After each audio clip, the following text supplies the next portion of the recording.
அனுரகுமார் திசாநாயக்கவினுடைய ஜாதகத்தில் ராஜயோகம் இருக்கிறதா? வாக்களிப்புக்கு 10 நாட்களே எஞ்சிருக்கிற நிலையில கடைசி துருப்புச் சீட்டையும் பயன்படுத்துகிறார்கள் வேட்பாளர்கள். ரணில் விக்ரமசிங்க சொல்கிறார் சஜித் பிரேமதாசவால் அனுரகுமாரவை வெல்ல முடியாது என்று. சஜித் பிரேமதாச சொல்கிறார் ரணில் விக்ரமசிங்க தோற்க போகிறார் என்று சொல்லி. அதைவிட வாக்களித்து விட்டு நாட்டை விட்டு வெளியேற போகிற 80 பாராளுமன்ற உறுப்பினர்கள் குறித்தும் ஊடக சந்திப்புகளில் பேசப்பட்டிருக்கு. விரிவாக இந்த பதிவில் பேசுவோம். அனுரகுமார் திசாநாயக்கவினுடைய ஜாதகத்தில் ராஜயோகம் இருக்கிறதா? நீங்க எதிர்காலத்தில் ஒரு அரசியல் தலைவர் ஆவீர்கள் அல்லது ஜனாதிபதி ஆவீர்கள் சொல்லி உங்களுடைய தாய் தந்தை உங்களுக்கு குறிப்பிட்டிருக்கிறார்களா என்று ஒரு நேர்காணலில் எழுப்பப்பட்ட கேள்விக்கு அவர் சொன்ன பதில் ரொம்ப சுவாரஸ்யமாக இருந்தது. அதுக்காகவே இந்த தகவலை உங்களோடு பகிர்ந்து கொள்கிறோம். 1989ஆம் ஆண்டு அவருடைய வீடு தீக்கிரையாக்கப்பட்டிருக்கிறது. அவருடைய தந்தை அதிகமாக ஆன்மீகத்தில் ஈடுபாடு கொண்டு ஒருவராக இருந்தாராம். காலை 5 மணிக்கு எழுந்து பிரித்தோதுவாராம். அது மாதிரி வீட்டிலையும் கூட சுவர்களில் இந்த சூத்திரங்கள் அடங்கிய தகடுகள் கூட இருக்காம். இப்படி 1989 அவருடைய வீடு தீக்கிரையாக்கப்பட்ட சந்தர்ப்பத்தில் அதற்காக வந்தவர்கள் சுவரில் இருந்த அந்த சூத்திரம் அடங்கிய தகட்டை கலட்டி எடுத்து முற்றத்தில் இருந்த ஒரு மரத்திலே மாட்டி வைத்து விட்டு தான் வீட்டுக்கு தீ வைத்தார்கள். ஆக ஒரு வீட்டுக்கு தீ வைக்கிறது தவறல்ல, அந்த சூத்திரம் எரிந்து விடக்கூடாது என்று கவனமாக இருந்திருக்கிறார்கள் என்று சொல்லி அது குறித்தும் රතන සූත්‍රය ගෙන ගැනීම හොඳ නැහැ. අනිත් අපරාධය ඔක්කොම හොඳයි. ඒ රතන සූත්‍රය ගෙන ගැනීම හොඳ නැහැ කියලා ඒක මල් ගහ ගැල්ලලා තමයි අපි ගෙට ගෙන තියලා තිබුණේ. அந்த தீ வைக்கப்பட்ட சம்பவத்து அன்று அவருடைய ஜாதகமும் எரிந்து விட்டது. அதுக்கு பிறகு ஜாதகம் எழுதியதும் இல்லை, அதை தான் பார்த்ததும் இல்லை என்று அவர் குறிப்பிடுகிறார். ඊට පස්සේ කෙනෙක් 1989 ඉඳන් අද මේ දක්වා අවුරුදු 34 35ක් කරනවා. මට අදානක් නැහැ. අලුතෙන් අදානක් හැදුවෙත් නැහැ. හැදුවෙත් නැහැ. මම වැඩිය මම ඔබ වෙලාවල් එහෙම විශ්වාස කරන්නේ නැද්ද? බලන්නේ නැද්ද ඒවා? මම එහෙම විශ්වාස කරන්නේ නැහැ. அதுக்கு பிறகு அந்த ஊடகவியலாளர் தொடர்ந்து கேள்வி கேட்கிறாரு, உங்களுடைய தாய் தந்தை இது பற்றி உங்களிடம் கேட்டதில்லையா அப்படின்னு சொல்லி. அதுக்கு அவர் சொன்ன பதில், මම විතර මගේ අම්මා තාත්තට එහෙම මං ගැන ලොකු ලෝකයක් තිබුණේ. අපි අපේ අම්මලා තාත්තලා අපි ජීවත් වෙන කුඩා ලෝකයක. ඉතින් ඒ ලෝකය තුල තියෙන ලොකුම එකක් ගැන විතරයි அம்மலா හිතන්නේ නැත්තේ. எங்களுடைய உலகம் ரொம்ப சின்னது. அவங்களுக்கு அதிகபட்சமாக இருந்த கனவு என்று சொன்னால் தான் ஒரு ஆசிரியராக வர வேண்டும் என்று அவர்கள் நினைத்திருப்பார்கள். அதுவே அவர்களுடைய பெரிய கனவாக இருந்திருக்க கூடும் என்று சொல்லி அவர் குறிப்பிடுகிறார். அதோட தன்னுடைய தாய் தந்தையிடம் போய் இந்த மாதிரி தனக்கு ஜாதகத்திலே ராஜயோகம் இருக்கிறது, தான் ஜனாதிபதியாக போகிறேன் என்றெல்லாம் சொல்லி இருந்தால் அவர்கள் என்னை பைத்தியம் என்று சொல்லி இருப்பார்கள் என்று சொல்லி ரொம்ப சுவாரஸ்யமாக அதற்கு அவர் பதிலளித்திருந்தார். அதான பலவர்கள் ராஜ சரி, இன்னும் தேர்தலுக்கு 10 நாட்கள் எஞ்சிருக்கக்கூடிய நிலையில தேர்தல் சூடுபிடித்திருக்கிறது. அதைவிட கடைசி துருப்புச் சீட்டையும் இப்போது வேட்பாளர்கள் பயன்படுத்த தொடங்கி ரணில் விக்ரமசிங்கவினுடைய கடைசியாக நிகழ்த்தப்பட்ட உரைகள் எல்லாம் பார்த்தீங்கன்னா ஒரு சந்தர்ப்பத்தில் ரணில் விக்ரமசிங்க சொல்கிறார் சஜித் பிரேமதாசவால அனுரகுமார திசாநாயக்கவை தோற்கடிக்க முடியாதுன்னு ஒரு சந்தர்ப்பத்தில் சொல்வார். இன்னொரு சந்தர்ப்பத்தில் சொல்வார், அதாவது நானும் அனுரவும் நல்ல நண்பர்கள் என்று சொல்லுவார். இன்னொரு சந்தர்ப்பத்தில் பார்த்தீங்கன்னு சொன்னால் அவருடைய ஏற்றுமதி கொள்கைகள் குறித்து ஆரம்பத்தில் பார்த்துவிட்டு நான் அவருக்கு வாக்களிக்கலாம் என்று இருந்தேன் அப்படின்னு ஒரு விஷயம் சொல்கிறார். அது குறித்து விரிவாக பார்ப்போம். அடுத்து கடைசியாக இன்னொரு சந்தர்ப்பத்தில் சொல்றாரு, அனுரகுமார் திசாநாயக்க வடக்கு மக்களை அச்சுறுத்தி இருக்கிறார், மன்னிப்பு கோர வேண்டும் என்று சொல்லுகிறார். இப்படி பலவிதமான விஷயங்கள் அவருடைய உரையில கடந்த சில வாரங்களாக பார்க்கக்கூடியதாக இருந்தது. இதுல முக்கியமாக வடக்கு மக்களை அனுரகுமார் திசாநாயக்க அச்சுறுத்தி இருக்கிறார், அவர் தெற்கு மக்களையும் அச்சுறுத்தி இருக்கிறார், இதனால் அவர் மன்னிப்பு கோர வேண்டும் அப்படின்னு சொல்லியிருந்தார். ஒரு இனவாத போக்கு அவரிடம் தெரிகிறது. இது ஜேவிபியினுடைய ஸ்டைல் என்றெல்லாம் கூட ரணில் விக்ரமசிங்க பேசியிருந்தார். අනුර දිසානායක යාපනයේ ජනතාවට තර්ජනය කරනවා. ඒක මම හෙලා දකිනවා. මගේ මිත්‍ර අනුර දිසානායකට මං කියනවා වහාම යාපනයේ ජනතාවගෙන් උතුර ජනතාවගෙන් සමාව ඉල්ලන්න කියලා මං කියනවා. ரணில் விக்ரமசிங்கவினுடைய இந்த அடிப்படையற்ற வாதங்களுக்கு பதில் கொடுத்தது பாராளுமன்ற உறுப்பினர் சட்டத்தரணி சுமந்திரன் அவர்கள். அனுரகுமார திசாநாயக்க அந்த நோக்கத்தில் அவர் உரையாற்றவில்லை. அவரிடம் தான் இனவாதத்தை பார்த்ததில்லை. ஆகவே அவர் நல்ல ஒரு நோக்கத்துக்காகத்தான் இப்படி பேசியிருந்தார். அதைவிட முக்கியமாக அவருடைய கொள்கைகள் ஊழல் மோசடிக்கு எதிரான அவருடைய கொள்கைகளோடு இணைந்து செயற்படவும் தயார் என்று சொல்லி சட்டத்தரணி சுமந்திரன் அவர்கள் குறிப்பிட்டிருக்கிறார்கள். திரு அனுரகுமார திசாநாயக்க அவர்களை நன்கு அறிந்தவன் என்ற வகையிலேயும் அவர் ஒரு இனவாத கருத்தாக இதை சொல்லியிருக்க மாட்டார் என்று நான் நம்புகிறேன். இது ஒரு துரதிர்ஷ்டவசமான ஒரு சம்பவம். ஒரு இனவாத கருத்து இல்லை என்று நான் நம்புகிறேன். அவர் வென்றாலும் தோற்றாலும் அவர் சொல்லுகிற மாற்றத்தையும் ஏற்படுத்துவதற்கு நாங்களும் தயாராகத்தான் இருக்கிறோம். நாட்டிலே ஊழல் போன்ற விடயங்கள் முற்றாக ஒழிக்கப்பட வேண்டும். சஜித் பிரேமதாசவுக்கு தங்களுடைய ஆதரவை தெரிவித்திருந்தும் கூட சட்டத்தரணி சுமந்திரன் அவர்கள் தெரிவித்த இந்த கருத்துக்கள் வரவேற்கக்கூடிய ஒன்றாகவே பார்க்கப்படும். அதே நேரம் கடைசியாக நடந்த பாராளுமன்ற அமர்வை பார்த்தீங்கன்னு சொன்னால் அந்த சந்தர்ப்பத்தில் சட்டத்தரணி சுமந்திரன் அவர்கள் கடுமையாக விமர்சித்திருப்பார் ஜனாதிபதி ரணில் விக்ரமசிங்க அவர்களை. ஜனாதிபதி ரணில் விக்ரமசிங்க அவர்கள் ஒரு இனவாதி என்றே கூட அவர் பாராளுமன்றத்தில் குறிப்பிட்டிருந்தது ஞாபகப்படுத்தக்கூடிய ஒரு விஷயம். அனுர்குமார் திசாநாயக்க சுமந்திரன் அவர்களுக்கு நன்றி தெரிவித்தார். யாழ்ப்பாணத்தில் நடந்த ஒரு நிகழ்வின் போது ஒரு கேள்வியும் கேட்டிருந்தார் சுமந்திரனிடம். அதாவது யாழ்ப்பாணத்தில் அவர் நிகழ்த்திய உரையின் போது அவர் சொன்ன விஷயம் என்ன அப்படின்னா, நாட்டில் பெரும்பான்மையான மக்கள் ஒரு மாற்றத்துக்காக இப்போது அணிதிரண்டிருக்கிறார்கள். அதற்கு வடக்கு மக்களும் பங்காளர்களாக இணைய வேண்டும்.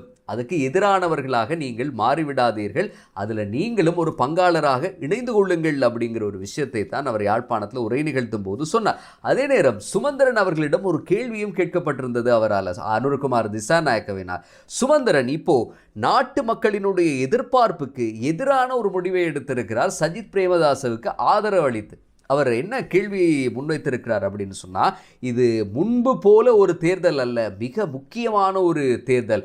ஆகவே வடக்கு மக்களும் மாற்றத்தோடு இணைய வேண்டும். முன்பு வடக்கில் இருக்கக்கூடிய மக்கள் ராஜபக்சர்களுக்கு எதிராக வாக்களித்தார்கள்.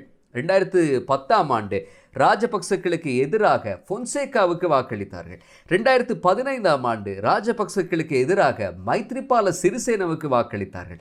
2019ஆம் ஆண்டு கோட்டாபய ராஜபக்சவுக்கு எதிராக சஜித்துக்கு வாக்களித்தார்கள்.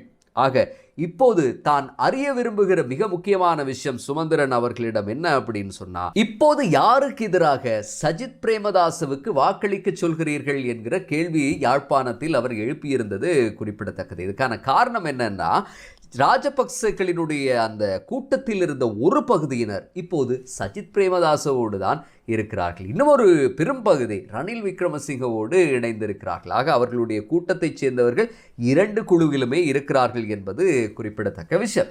அதே நேரம் ரணில் விக்ரமசிங்க தேர்தல் பிரச்சார மேடைகளில் அனுர்குமார் திசாநாயக்கவிடம் கேள்விகளை தொடுப்பதும் அதற்கு அனுர்குமார் திசாநாயக்க பதிலளிப்பதும், இன்னும் ஒரு மேடையில் ரணில் விக்ரமசிங்க அவருடைய கேள்விக்கு பதிலளிப்பதும் என்று சொல்லி இது தொடர்ந்து கொண்டே இருக்கிறது. அனுர்குமார் திசாநாயக்க குறித்து ரணில் விக்ரமசிங்க அவர்கள் ஒரு வெளிமடையில் நடந்த கூட்டத்தின் போது உரையாற்றும் போது சொன்னார், ஏற்றுமதி பொருளாதாரம் குறித்து அவர் சொன்ன ஒரு கருத்தை வைத்து அவருக்கு வாக்களிக்கலாம் என்று இருந்தேன். ஆனால் 2 கேள்விகள் இப்போது எனக்குள் எழுந்திருக்கு. அந்த கேள்விகளுக்கு அவர் பதிலளிக்க வேண்டும். இப்போ ஏற்றுமதி பொருளாதாரத்தை அவர் வரவேற்கிறார், ஆனால் சுதந்திர வர்த்தக ஒப்பந்தங்களை ரத்து செய்ய போவதாக சொல்கிறார்கள். இதை ரத்து செய்துவிட்டு எப்படி ஏற்றுமதி பொருளாதாரத்தை இவங்க வரவேற்க போறாங்க? இன்னொரு பக்கம் சுனில் ஹந்துன்னெத்தி இன்னும் ஒரு மாறுபட்ட கருத்தோடு இருக்கிறார். இதற்கெல்லாம் அனுரகுமார் திசாநாயக்க பதிலளிக்க வேண்டும், எனது அருமை நண்பர் பதிலளிக்க வேண்டும் என்று சொல்லி ரணில் விக்ரமசிங்க ஜனாதிபதி வெளிமடையில் நடந்த கூட்டத்தின் போது உரையாற்ற சந்தர்ப்பத்தில் கேள்வி எழுப்பியிருந்தார். அப்போது அதற்கு பதிலளிக்கக்கூடிய விதத்தில் அனுர்குமார் திசாநாயக்க அவர்கள், ரணில் தோற்கப் போகிறார், அவருடைய கடந்த சில உரைகளை பார்க்கும்போதே அது தெரிகிறது. இப்போ அவர் என்னை எனது அருமை நண்பர் என்று அழைக்கிறார். எதற்காக இப்படி அழைக்கிறார் என்றால், இப்போ என்னோடு ஷேப்பாக வருகிறார். ஆனால் அப்படியெல்லாம் ஷேப்பாகிவிட முடியாது. நீங்கள் என்னதான் என்னை நண்பர் என்று அழைத்தாலும் கூட மத்திய வங்கி மோசடி குறித்த விசாரணை நடக்கும் நீதிமன்றத்தில் உங்களை நிறுத்துவோம் என்று சொல்லி அவர் குறிப்பிட்டிருக்கிறார். அது மத்திய வங்கி மோசடி மாத்திரமல்ல, இன்னும் நிறைய விஷயங்கள் இருக்கு. நீங்கள் பார் பெர்மிட் வழங்கியிருக்கீங்க, இது குறித்து விசாரிப்போம். இப்படி ஒரு பட்டியல் ஒன்றையே வாசித்து கொண்டே போனார். ரணில் விக்ரமசிங்க ஜனாதிபதி அவர்கள் குறிப்பிட்டிருந்தார்கள், இந்த மத்திய வங்கி மோசடி குறித்து எல்லா இடங்களிலும் பிரச்சாரங்கள் மேற்கொள்ளப்பட்டு வருகிற நிலையில் ஒன்றை ஞாபகப்படுத்த வேண்டும் என்று சொல்லி அவர் சொன்ன விஷயம், முதல்ல தான் அதற்காக ஒரு ஆணைக்குழு ஒன்றை அமைத்தேன் என்று சொல்கிறார். அந்த ஆணைக்குழுவில் தனக்கும் இதுக்கும் தொடர்பில்லை என்று அவர்கள் முடிவு சொன்னார்கள். அதுக்கு பிறகு நீதிமன்றத்திடம் இதை ஒப்படைத்தோம்.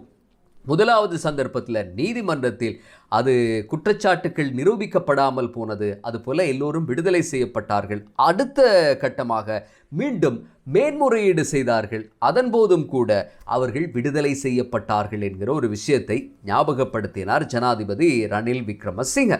தம்புத்தேகமையில் நடந்த கூட்டத்தின் போது அனுரகுமார் திசாநாயக்க அவர்கள் ரணில் விக்ரமசிங்கவுக்கு பதிலளித்திருந்தார். ஆழமான பொருளாதார கேள்விகளுக்கெல்லாம் நாங்கள் பிறகு பதில் சொல்கிறோம், அதுக்கு முதல்ல ரொம்ப எளிமையான 4 கேள்விகள் இருக்கு, இந்த 4 கேள்விகளுக்கு ரணில் விக்ரமசிங்க பதில் சொல்லட்டும், இந்த ஆழமான பொருளாதார கேள்விகளுக்கு நாங்கள் பதில் சொல்கிறோம்னு சொல்லி ரொம்ப சிம்பிளான 4 கேள்விகளை முன்வைத்திருக்கிறார் தம்புத்தேகமையில். ஆனால் இதுக்கு ரணில் விக்ரமசிங்க எப்படி பதிலளிக்க போகிறார் என்பதுதான் புரியவில்லை. அவருடைய முதலாவது கேள்வி, ராஜபக்ச கூட்டத்துக்கு திருடர்கள் என்று சொல்லி தொடர்ச்சியாக பிரச்சாரங்கள் செய்து வந்தார்கள் ஒரு காலத்தில், அது உண்மையா பொய்யா?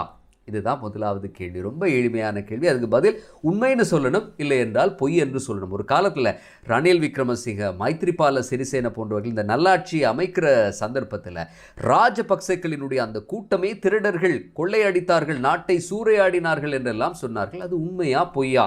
அதை சொல்லுங்கள். இரண்டாவது கேள்வி, ரணிலுக்கு இப்போது இருக்கக்கூடிய பிரதமர் தினேஷ் குணவர்தன திருடன் என்று சொன்னார், அது உண்மையா பொய்யா? இந்த 2 பேருமே ராயல் கல்லூரியில் ஒரே வகுப்பில் ஒன்றாக படித்தவர்கள். ஆக பிரதமர் தினேஷ் குணவர்தன ரணில் விக்ரமசிங்க குறித்து சொன்னது, அவரை திருடன் என்று சொன்னது உண்மையா பொய்யா? அந்த கேள்விக்கான பதில். மூன்றாவது கேள்வி, ஜனாதிபதி ரணில் விக்ரமசிங்க அவர்கள் பல ஆலோசகர்களை வைத்திருக்கிறார்கள். அதில் ஒருவர் அகிலவிராஜ் காரியவசம். இவர்களுக்கு லட்சக்கணக்காக சம்பளம் வழங்கப்படுகிறது, அரச வாகனங்கள் வழங்கப்பட்டிருக்கு, எரிபொருள் வசதிகள் செய்து கொடுக்கப்பட்டிருக்கு, கோடிக்கணக்கான பணம் இவர்களுக்கு செலவு செய்யப்பட்டிருக்கிறது. இப்போ அகிலவிராஜ் காரியவசம் ரணில் விக்ரமசிங்கவுக்கு வழங்கிய ஒரே ஒரு ஆலோசனை என்ன? நான்காவது, இன்னும் ஒரு ஆலோசகர் தான் சாகல ரத்நாயக்க. இவர் வழங்கிய ஒரே ஒரு ஆலோசனை என்ன? இந்த 4 கேள்விகளுக்கும் ரணில் விக்ரம பதில் சொல்லட்டும், நாங்கள் அவர் கேட்குற கேள்விகளுக்கெல்லாம் பதிலளிக்கிறோம். இப்போது வெளிமடையில் அவர் ஒரு கேள்வி கேட்பார், தம்புத்தேகமையில் நான் ஒரு பதில் சொல்வேன், அடுத்து இன்னும் ஒரு இடத்தில் அவர் ஒரு கேள்வி கேட்பார். இது சரிப்பட்டு வராது. அவரை நேரடியான ஒரு விவாதத்துக்கு அழைக்கிறேன்னு சொல்லி ஒரு சவால் விடுக்கிறார். நேரடியாக ஒரு இடத்திலிருந்து விவாதம் செய்வோம், நீங்கள் கேள்வி கேளுங்க, அதுக்கு நாம் பதில் சொல்கிறோம், நாங்கள் கேட்கக்கூடிய கேள்விகளுக்கு நீங்கள் பதில் சொல்லுங்கள்னு சொல்லி ஒரு ஓப்பன் டிபேட்டுக்கு அழைத்திருக்கிறார் அனுரகுமார திசாநாயக்க. இந்த நேரடியான விவாதத்தை எதிர்கொள்வதற்கு ஜனாதிபதி ரணில் விக்ரமசிங்கவால முடியுமா? அடுத்து வரக்கூடிய நாட்களில் அவர் இதற்கு பதிலளிப்பாரா? பொறுத்திருந்து பார்ப்போம். எஸ்ஜேபியினுடைய தேர்தல் பிரச்சார கூட்டங்களும் ரொம்ப விறுவிறுப்பாக நடந்து கொண்டிருக்கிறது. சஜித் பிரேமதாச அண்மையில் குறிப்பிட்டிருந்தார், ரணில் விக்ரமசிங்கவுக்கு வாக்களிக்காதீங்க, அவர் தோற்க போகிறார், அவருக்கு ஊன்றுகோலாக இருக்கக்கூடிய அனுரகுமார் திசாநாயக்கவும் தோக்க போறாரு, அவருக்கு வாக்களித்து தீவிரவாதத்தை வளர்ப்பதற்கு வாய்ப்பை ஏற்படுத்தி கொடுக்காதீங்கன்னு 2 விஷயங்கள் சொல்றார். தோக்க போற ரணில் விக்ரமசிங்கவுக்கு வாக்களிக்காதீங்க, அது மாதிரி தீவிரவாதத்தை வளர்க்கக்கூடிய அனுரகுமார் திசாநாயக்கவுக்கும் வாக்களிக்காதீர்கள் என்று சொல்லி சஜித் பிரேமதாச உரை நிகழ்த்தும் போது குறிப்பிட்டிருக்கிறார். அதுபோல உமா சந்திர பிரகாஷ் எஸ்ஜேபியினுடைய பிரதி செயலாளராக இருக்கக்கூடியவர், வடக்கு பகுதிகளில் தீவிரமாக செயற்பட்டு வரக்கூடிய ஒருவர், அண்மையில் ஒரு நேர்காணல் ஒன்றின் போது குறிப்பிடுகிறார், இரத்த களறி ஒன்று ஏற்படும், ஜேவிபி இந்த தேர்தலில் வெற்றி பெற்றால், அனுரகுமார் திசாநாயக்க வெற்றி பெற்றால் அடுத்த நாள் இரத்த களறி ஒன்று ஏற்படும் இந்த நாட்டில். அது மாத்திரமல்ல, இராணுவ ஆட்சிக்கு சமமான ஒரு ஆட்சி உருவாகும் என்று பல்வேறுபட்ட குற்றச்சாட்டுக்களை எல்லாம் அவர் சுமத்தியிருந்தார் அண்மையில் நடந்த ஒரு நேர்காணலின் போது. இதுக்கு முதல்லையும் எஸ்ஜேபியினுடைய பல்வேறுபட்ட பாராளுமன்ற உறுப்பினர்கள் இதே ஒத்த கருத்தை குறிப்பிட்டிருந்தார்கள். அதற்கு அனுரகுமார் திசாநாயக்க அவர்கள் சொன்ன பதில், 1977ஆம் ஆண்டு நடந்ததை அவர்கள் ஞாபகப்படுத்தி பார்க்க வேண்டும். ஐக்கிய தேசிய கட்சி வெற்றி பெற்றதுக்கு பிறகு இந்த நாட்டில் 2 வாரங்களாக காவல்துறையை மூடிவிட்டு அவர்கள் செய்த அட்டூழியங்களை அவர்கள் ஞாபகப்படுத்த வேண்டும். வீடுகளை தீக்கிரையாக்கினார்கள், அது மாதிரி தேர்தலில் எதிர்த்து நின்றவர்கள் தோற்றவர்களை கூட அவர்கள் பழிவாங்கினார்கள், அவர்கள் மீண்டு எழ முடியாதவரை அவர்களை தாக்கினார்கள். இதையெல்லாம் அவர்கள் ஞாபகப்படுத்தி பார்க்க வேண்டும் என்று சொல்லி தேர்தல் பிரச்சார மேடைகளில் அனுரகுமார் திசாநாயக்க அவர்கள் ஏற்கனவே அதற்கு பதிலளித்திருந்ததும் குறிப்பிடத்தக்கது. ஜாதிக ஜன பலவேகය හදන්නේ ලංකාවේ සාමකාමීම ආණ්ඩුව බව මතක තියාගන්න. දැන් උත්සාහ කරමින් තිබෙනවා 22 වෙනිදා ජයග්‍රහණයෙන් පස්සේ පහර දීම් සිදුවේ, ගැටුම් සිදුවේ නැහැ. අපි එන්නේ කාගෙන්වත් පලිගන්න හෝ අපි එන්නේ කාගෙන්වත් ඇරියස් පරිමහ ගන්න නෙවෙයි. අපි එන්නේ මේ රට හදන්න.